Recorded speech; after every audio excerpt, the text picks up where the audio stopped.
नगरी में आप सभी को प्यार भरा नमस्कार। आज आपको ले सकता हूँ ओल्ड सिटी। कल सबसे पहले सुभाष चंद्र बोस को प्रणाम करते हैं और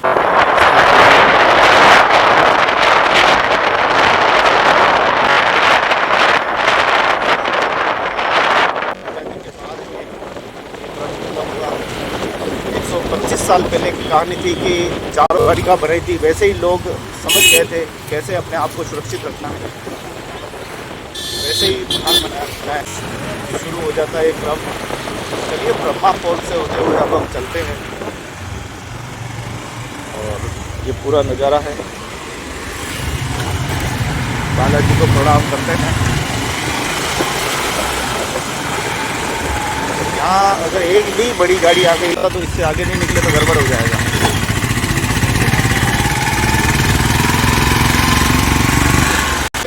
माल को ला फेंकना भी है और लाना भी है। फिर एक ऑटो आया और ये ऑटो ऐसे चलते हैं धीरे धीरे। हम प्रतिबंध होना चाहिए लेकिन क्या करें, ऐसी है स्थिति। पहले से तो रोड में यहाँ जाम वाली स्थिति हो जाती है। फिर भाई साहब यहाँ कई मिनटों तक या घंटों तक भी रुकना पड़ सकता है जाम हो जाए तो। जैसे कि अभी मैं हुआ था, बंद करना पड़ गया। देखिए कितना खूबसूरत दृश्य, पूरा दृश्य आप देख पा रहे हैं। तो झीलों की नगरी के दीदार कर लीजिए, बहुत ही खूबसूरत।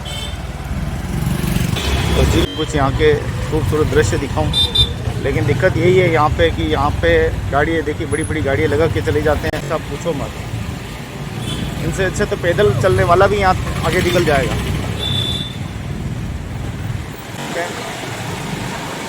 ये पूरा देखने नज़ारा।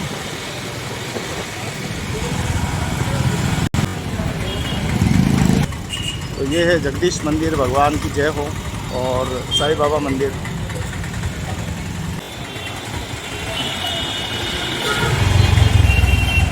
यहाँ पे पलक झपकते ही जाम लग जाता है। कब जाम लग जाए कोई गारंटी नहीं है। स्वर्गवास परसों हुआ था और कल उनका दाह संस्कार हुआ। अभी भी कई दुकानें बंद हैं। कल की दुकानें थी, उनके राजवंश से कई जुड़े हुए परिवार। एक अकेला व्यक्ति यहाँ वीडियो बनाना नहीं बना सकता क्योंकि यहाँ लगातार जाम की स्थिति रहती है। देखो कैसे जाम रहे लग जाता है यहाँ, जिसको देश और दुनिया के लोग देखने के लिए आते हैं। यहाँ पर बहुत सारी छोटी छोटी गलियाँ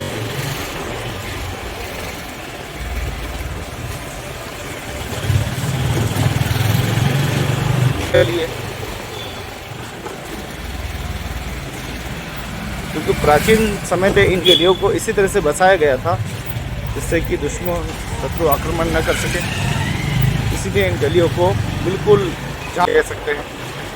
और ये गली आपस में कनेक्ट है, इधर उधर जुड़ी हुई है, होनी चाहिए। तो चलिए ये है गुलाबाग और रेलवे स्टेशन। तो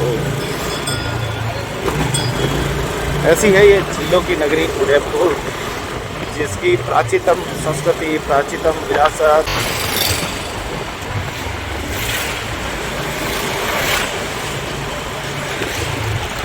करती थी उस समय, जिससे कोई शत्रु आसानी से भेद न सके। लेकिन वो दीवारें धीरे धीरे नष्ट हो गई। चले और हम पारस चौराहे तक सफ़र किया है बिना किसी 2-3 जगह। इस पुलिया का भी हम आनंद लेंगे। आशा करते हैं ये पुलिया जल्दी बन जाए और जो भी ठेकेदार है इस काम को जल्दी करे, क्योंकि इलेक्ट्रॉनिक मीडिया एवं प्रिंट मीडिया के सभी साथियों का नववर्ष समारोह समिति की ओर से हार्दिक स्वागत, अभिनंदन करता हूं। साथियों, पिछले 40 वर्षों से अखिल भारतीय नववर्ष समारोह समिति द्वारा नववर्ष का यह भारतीय नववर्ष का यह कार्यक्रम आयोजित की जा रही है। तो हमने प्रारंभ किया था तो कुछ लोग हंसते थे कि क्या भारतीय नववर्ष है, क्या हिंदू नववर्ष है, क्योंकि एक लंबे कालखंड तक इस नववर्ष को भुला दिया गया था। लेकिन आचार्य सर ने अपनी इच्छा शक्ति के माध्यम से इस कार्यक्रम को आगे बढ़ाया और इस कार्यक्रम को भव्यता दी। श्रद्धेय श्यामलाल जी आचार्य सर को हम किस प्रकार भारत रत्न हमारी समिति द्वारा हम सभी ने विचार किया था कि इस नववर्ष को प्रारंभ करने का जिन्हें श्रेय पुनः जा रहा है, ऐसे श्रद्धेय आचार्य जी को भारत रत्न दिया जाए। सहयोग करेगा, वहीं पर हम गुलाब बाग में इस प्रतियोगिता को आयोजित करेंगे। जो लोग बहुत दूर रहते हैं, नहीं पहुंच पाते हैं, उनके लिए हमने ऑनलाइन की भी व्यवस्था इस दृष्टि से की है। इसके साथ ही इस बार जो सबसे आकर्षक कार्यक्रम है, इन सारे नए कार्यक्रमों में से एक है महारी की वनवासी अंचल की भी हो सकती है या मेवाड़ के किसी और क्षेत्र की हो सकती है। उसमें कोई ये रेस्ट्रिक्शन नहीं कि केवल राजपूती वेश ही पहने, होनी राजस्थानी चाहिए, ये हमारी तरफ से कोशिश है। वो कार्यक्रम 22 तारीख को होगा। फिर हमने संवत्सर सम्मान है, वो हम 121 लोगों को देंगे। 11 लोगों को हम 23 मार्च को देंगे। 24 तारीख को और 25 तारीख को उदयपुर की जितनी प्रतिमाएं, उनको एक तो भामाशाह जैन एकता मंच और बजरंग सेना मेवाड़ मिलकर 24 तारीख को 9 बजे एक कार्यक्रम करेगी। उदय सिंह जी की प्रतिमा पर आलोक हिरणमंगरी और इंटरेक्ट क्लब मिलकर सायंकाल 5 कृष्णकांत जी के साथ प्रतापनगर सेवा समिति महाराणा प्रताप की जो मूर्ति लगी है टाउन हॉल में, वहां पर सम्मान का कार्यक्रम करेंगे। मैंने एक कार्यक्रम हम बजरंग सेना मेवाड़ और आलोक संस्थान आलोक इंटरेक्ट क्लब मिलकर 26 मार्च को सड़क पे लोगों को वंदे मातरम सुनाएंगे। भारत माता पूजन तो ही है।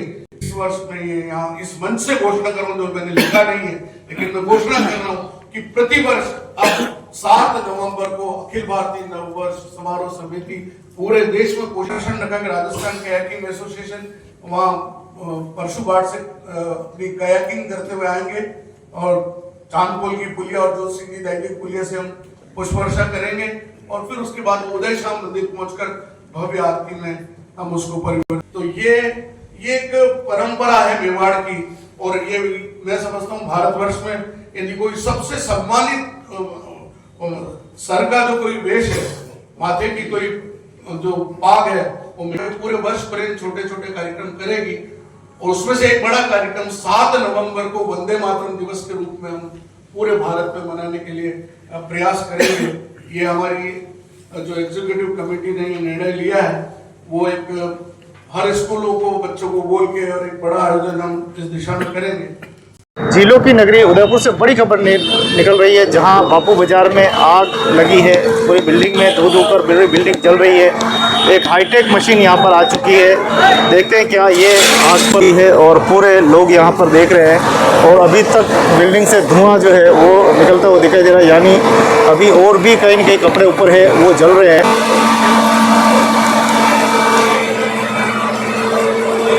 आप देखिए कि ये ट्रक ऐसा आया है पूरा फायर ब्रिगेड का, जो पूरा, तो कैसे ये मशीन काम करती है आखिर ये, क्योंकि ये तो चलो 3-4 माले की बिल्डिंग है, और अगर 10-12 माले की बिल्डिंग होते हो चुका है। सुबह सुबह सूचना मिली थी कि दुकान में ज़बरदस्त आग जल रही है।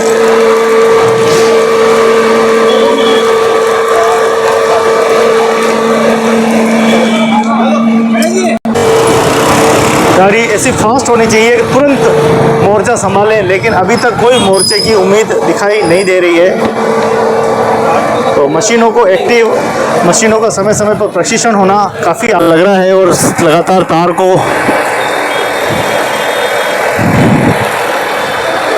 तो देखिए बड़ी संख्या में यहाँ लोग तक ये ऊपर जाएगी, ये देखने वाली बात है। कुछ ये उठी और फिर एक बार उठी है।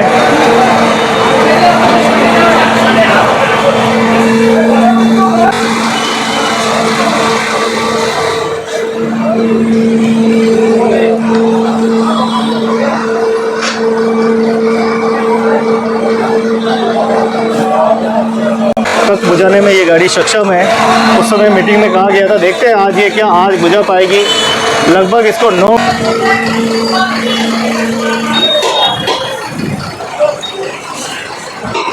देखते हैं कितने कामयाब होते हैं ये। एक बार फायर ब्रिगेड की इस गाड़ी से पानी का प्रेशर छोड़ा है। इसकी मशीन की हाइट तो बहुत ज़्यादा है। बापू बाजार में ये आगजनी का मामला पर है कि नगर निगम की ये मशीन है। लगभग आप देख रहे हैं 14 मिनट से वीडियो देख रहे हैं, 14 मिनट में ये सिर्फ एक प्रथम मंजिल तक पहुंच पाई है। अगर तेज आगजनी हो जाए, बड़ा मतलब ऐसा लग रहा था कि काफी बड़ी आग लगी है। डरा के रख दिया था। हाँ हाँ, जबरदस्त धुआं था। फिर कौन आया? फायर ब्रिगेड की गाड़ी आई। फायर ब्रिगेड के पुलिस वाले आ गए थे, फायर ब्रिगेड भी आ गई थी और करीबन आधे घंटे में जो धुआं कॉम्प्लेक्स बनते जा रहे हैं, बड़े बड़ी इमारतें बनती जा रही है, उसी को देखते हुए ये मशीन नगर निगम ने उपयोग में ली है। नगर निगम की ये मशीन काफ़ी लंबी है, काफ़ी ऊंचाई पे नहीं, काफ़ी ऊंचाई की है। तो निर्मल पंडित जी हमारे बीच में आ चुके हैं। देखे आगजनी की खबर सुन के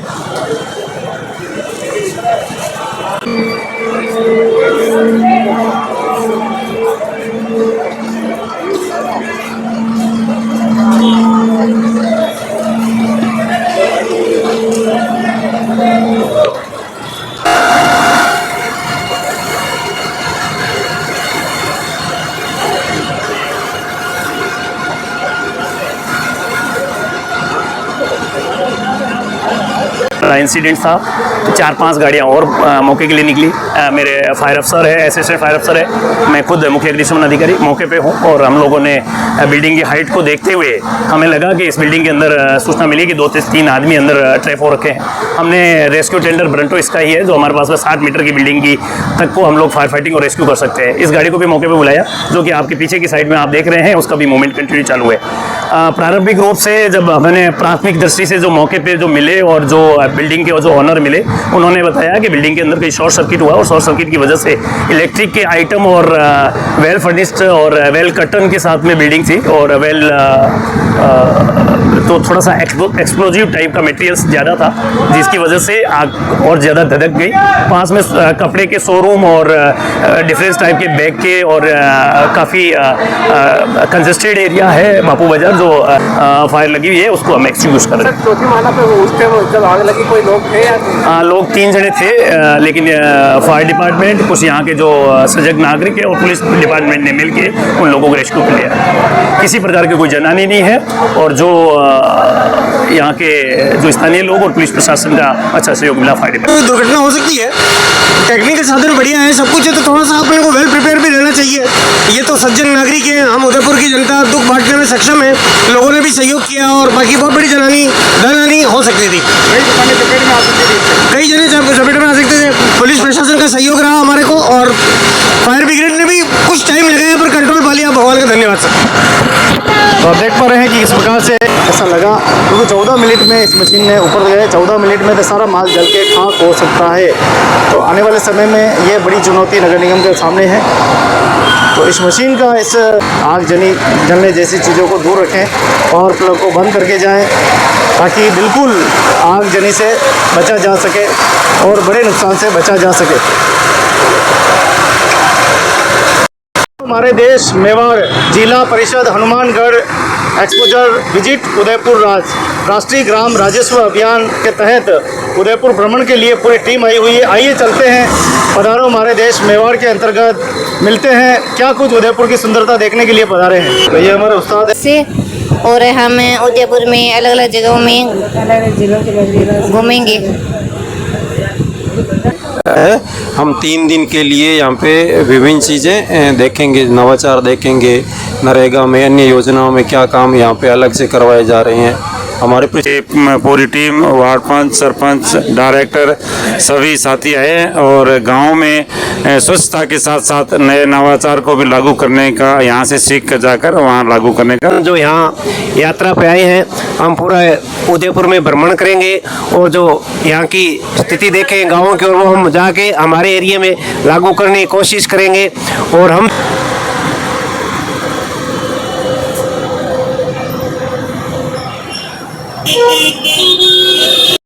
अमर सिंह सांसला, अखिल भारतीय प्रभारी पेंशनर्स, आज केंद्रीय भारतीय मजदूर संघ के आह्वान पर राजस्थान प्रदेश में भी सभी जिला मुख्यालय पर धरना प्रदर्शन और ज्ञापन का कार्यक्रम रखा गया। आज उदयपुर में भी धरना प्रदर्शन कर ज्ञापन दिया गया जिला कलेक्टर महोदय को, प्रधानमंत्री महोदय के नाम। हमारी प्रमुख मांग ये है कि EPS 95 की स्थापना 16 नवंबर 1995 को हुई। इसके बाद धीरे धीरे बढ़ोतरी, परंतु 1/9/2014 से केंद्र सरकार ने 1000 रुपये न्यूनतम पेंशन की। 14 से लगा करके अभी 25 तक उस न्यूनतम पेंशन 1000 में कोई न तो DA लगता है न कोई बढ़ोतरी हुई। इसलिए हमारी ये मांग है कि लंबे समय से भारतीय मजदूर संघ पिछले 5 वर्षों से आंदोलनरत है तो पेंशनर्स 95 के पेंशनर्स की पेंशन बढ़ाई जाए। इसलिए हम 1000 रुपये से 5000 की हमारी मांग है और वेरिएबल DA 50% उसमें जोड़ा जाए। इस मांग को लेकर के और आयुष्मान मेडिकल योजना को इसमें जोड़ा जाए। इस मांग को लेकर पूरे राजस्थान प्रदेश के सभी जिला मुख्यालय पर प्रदर्शन किया गया। दिल्ली में हो रहे निजीकरण को लेकर उदयपुर व्रत के द्वारा यह तय किया गया है कि उनको कलेक्ट्रेट पर प्रदर्शन करना है। जो 18 मार्च का हमने आज प्रदर्शन तय किया और इसमें टाउन हॉल से रैली के रूप में कलेक्टर तक आए और यहाँ आकर प्रदर्शन किया और उसके बाद कलेक्टर साहब को ज्ञापन दिया कि विद्युत में हो रहे निजीकरण को बंद किया जाए तथा नई युवाओं की भर्ती की जाए। क्योंकि सरकार अपने मैनिफेस्टो में कहती है कि हम नई भर्तियाँ करेंगे, तो हम सरकार से मांग करते हैं कि विद्युत विभाग में भी जो बिजली कर्मचारियों की कमी है उसकी भर्ती की जाए और विद्युत विभाग को निजीकरण में नहीं दिया जाए। हमारी भारत के सभी जिला मतलब जिला मुख्यालय सभी राज्यों में सभी जिला मुख्यालय पे आज हमारा 2 सूत्री मांग का ज्ञापन हमने आज दिया है। तो हमारी पहली मांग है कि हमको राज्य कर्मचारी घोषित किया जाए और प्रक्रिया में अगर देरी होती है तो सभी कार्मिकों को 18,000 रुपये दिए जाए। आंगनवाड़ी में जो कार्मिक काम करते हैं, आंगनवाड़ी कार्यकर्ता, सहायिका, सहयोगिनी, ग्राम साथी, इन सभी को एक जैसा मानधन मिलना चाहिए। 18,000 सभी को दिया जाए और जो बहनें रिटायर्ड हो चुकी है और अभी होने वाली है उनको 5 लाख रुपए ग्रेजुएटी के रूप में दिए जाए और 5,000 रुपये उनको महीने के पेंशन के रूप में दिया जाए। तो सूत्री मांग हमारी ये है कि एक तो हमें राज्य कर्मचारी घोषित किया जाए और प्रक्रिया में देरी तक 18,000 और 5 लाख रुपए सभी कार्मिकों को रिटायरमेंट पर ग्रेजुएटी के रूप में दिए जाए। तो जिला कलेक्ट्रेट उदयपुर से दृश्य देख पा रहे हैं जहां आंगनवाड़ी कार्यकर्ता, आशा सहयोगिनी और सहायिका तीनों ही एक मंच पर एक साथ जिला कलेक्ट्रेट पर पहुंचे हैं और सरकार से अपनी 2 सूत्री मांगों को लेकर आज ज्ञापन दिया है। प्रमुख मांग में सबसे प्रथम मांग इनकी जो है राज्य कर्मचारी घोषित किए जाए और इनको 18,000 रुपये मानदेय दिया जाए और तीसरी मांग इनकी है एक रिटायरमेंट पे तुरंत जो महीने रिटायर हो रही है उनको 5 लाख रुपए तत्काल दिए जाए। तो जिला मुख्यालय कलेक्ट्रेट पर ये सभी बहनें आंगनवाड़ी कार्यकर्ता अभी करो, अर्जेंट करो, हमको करना है करो, हमारी मांगे सच्ची है, सरकार की नीति कच्ची है, हमारी मांगे सच्ची है, सरकार की नीति कच्ची है, आंगनवाड़ी कर्मियों को राज्य कर्मचारी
कुछ त्याग नहीं